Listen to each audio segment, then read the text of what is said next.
Saudara, kita beralih ke informasi lainnya. Pangdam Iskandar Muda Maijen TNI Ahmad Marzuki bersama Gubernur Aceh dan pejabat Forkopimda Aceh lainnya menyerahkan bantuan sosial berupa beras kepada warga. Selain beras, Pangdam juga menyerahkan bantuan masing-masing 1 ekor kambing kepada sejumlah panti asuhan. Bantuan tersebut nantinya didistribusikan kepada warga kurang mampu di wilayah kerja Kodam Iskandar Muda. Total beras bantuan Pangdam Iskandar Muda tersebut berjumlah 24,5 ton. Di antaranya disalurkan kepada ratusan pengemudi becak di Banda Aceh dan Aceh Besar, warga tidak mampu di wilayah kerja Kodam seluruh Aceh yang nantinya akan didistribusikan oleh personil Korem dan Kodim di seluruh Aceh. Sementara itu Pangdam juga menyerahkan masing-masing 1 ekor kambing kepada sejumlah panti asuhan di Aceh. Gubernur Aceh secara resmi melepas bantuan beras dari Pangdam Iskandar Muda tersebut ke warga kurang mampu dalam wilayah kerja Kodam Iskandar Muda.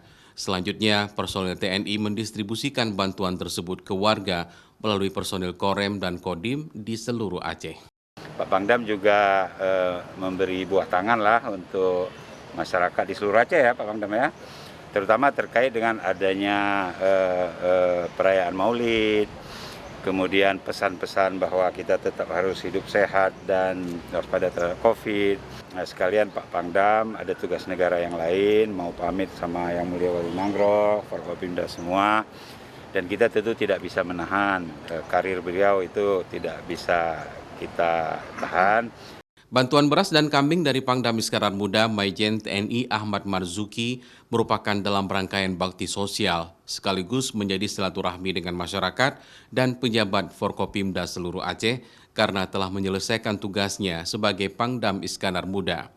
Maijen TNI Ahmad Marzuki sekaligus pamit dari Aceh untuk selanjutnya bertugas kembali di Mabes TNI Angkatan Darat sebagai Aster Kasat. Mustajab, Kompas TV, Banda Aceh.